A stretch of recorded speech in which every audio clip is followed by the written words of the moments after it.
échantillon. Au cours de cette capsule, nous allons voir comment effectuer un test T pour échantillon indépendant avec le logiciel SPSS. Il s'agit du test qu'on va effectuer si on veut comparer la moyenne de deux groupes qui sont indépendants l'un de l'autre. Donc, nous allons commencer par ouvrir le logiciel SPSS.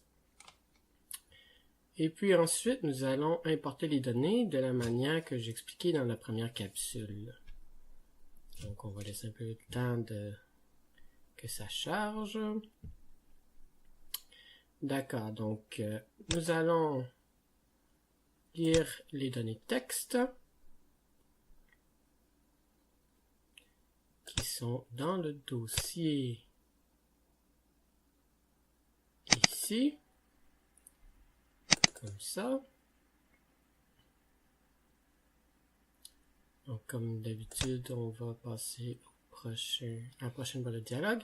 Encore une fois, les noms des variables sont dans la première ligne, donc nous allons cocher oui à cette option. Et nous allons passer à l'autre dialogue. Comme une autre fois. Nous allons garder les mêmes noms.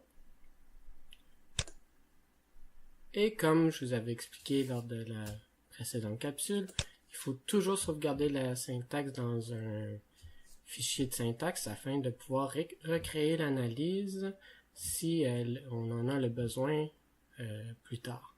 Donc on va cocher sur l'option oui pour voulez-vous coller la syntaxe et appuyer sur terminer, ce qui va automatiquement créer un fichier de syntaxe qui va déjà être rempli avec les instructions pour importer les données.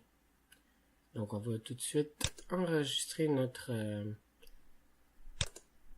fichier de syntaxe.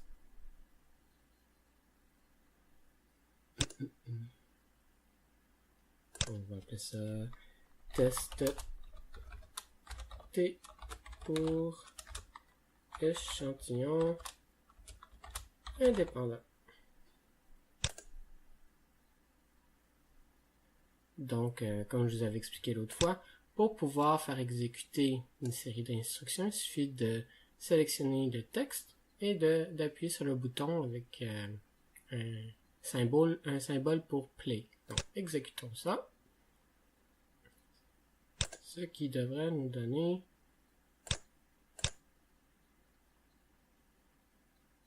un fichier de données. Ici. Donc, on va examiner un instant les données dans notre fichier. Il y a tout d'abord une variable qui s'appelle numéro d'identification qui indique le numéro de chaque sujet.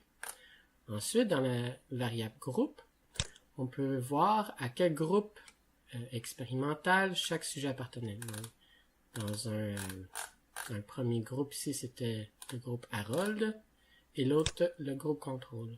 Je vous rappelle que ce sont les données qui étaient présentées au deuxième cours de MQ2. Donc, et finalement, la dernière variable qui est score BYI anxiété, et c'est la troisième colonne. On peut voir que ça varie entre environ 54 et 131. Comme les dernières fois, on va commencer par aller voir dans la vue des variables pour voir si elles ont les caractéristiques qui nous intéressent. On peut voir que pour la variable numéro d'identification et le score BYI, ça convient à ce qu'on veut, mais la variable groupe est de type chaîne, donc il va falloir faire la transposition en variable numérique à l'aide de la transformation, le recodage automatique. Donc on va aller ici, recoder automatiquement.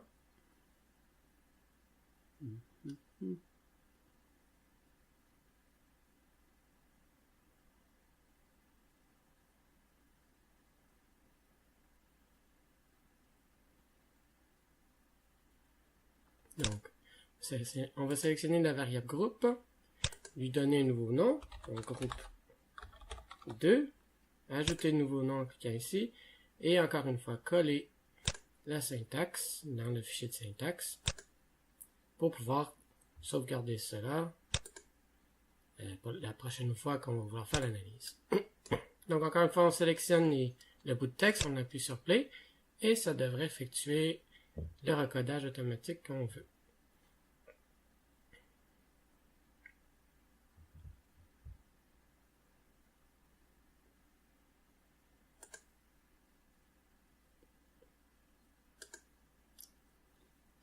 Ici, on peut constater que la variable groupe 2 a été créée avec succès.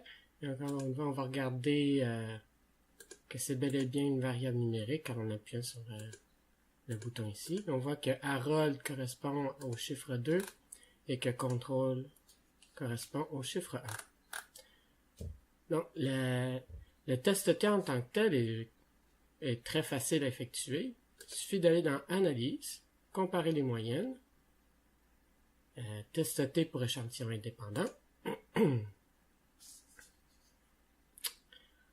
On va choisir notre variable dépendante, donc c'est le score d'anxiété qu'on va allouer ici. Et finalement, on va choisir notre variable de regroupement, c'est-à-dire la variable qui décide dans quel groupe chaque participant était. On sait que c'est la variable groupe 2 qu'on vient de créer. Donc on va aller ici. Avant de pouvoir faire autre chose, il faut définir les groupes. Donc il faut dire à SPSS quel groupe est-ce qu'on veut considérer dans notre test T. Étant donné que notre variable a juste 2 valeurs possibles, ça va être très facile à déterminer. Donc on clique sur définir les groupes. Groupe 1, ça va être 1. Groupe 2, ça va être 2. C'est tout. Donc on va appuyer sur poursuivre. On va regarder les options, au cas où on voudrait changer quelque chose. Ici, la première valeur, 95%, c'est 1 moins notre seuil de signification. Donc ce que ça nous dit, c'est que le seuil de signification pour notre test va être 5%. Si on voulait modifier ça, ben, on entrerait la bonne valeur ici. Ici, c'est le dialogue pour les valeurs manquantes.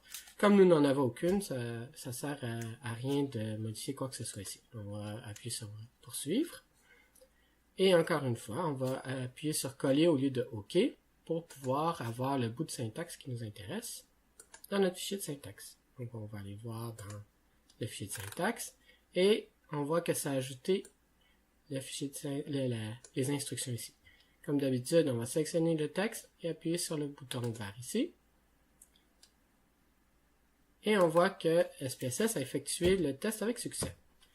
Ce que ça nous donne comme sortie statistique, c'est un premier tableau qui s'appelle statistiques de groupe. Ça va nous donner les statistiques descriptives de notre échantillon. Donc, on sait qu'on a 27 participants dans le groupe contrôle et 25 dans le groupe Harold.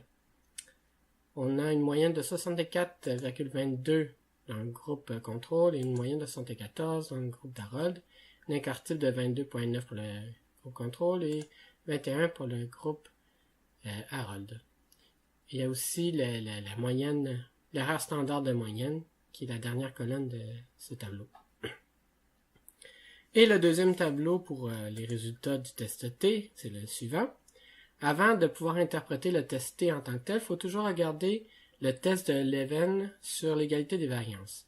Si le postulat d'égalité des variances n'est pas supporté par les données, donc par ce test statistique-là, on va interpréter la deuxième ligne du tableau de test d'égalité des moyennes. Si au contraire, le postulat d'égalité des variances est rencontré, dans ce cas-là, on va se contenter de regarder la première ligne ici. On voit que le test d'égalité des variances avait une valeur P de 0,384. Donc si notre seuil de signification c'était 5%, on ne peut pas rejeter à 0. Donc ce que ça nous indique, c'est qu'on va regarder la première ligne et non la deuxième. Si ça avait été une valeur en bas de 0,05, on aurait regardé la deuxième ligne. Donc, on a la valeur de notre statistique qui est T qui est de moins 1,697. Le nombre de degrés de liberté qui est 50. La valeur P bilatérale du test.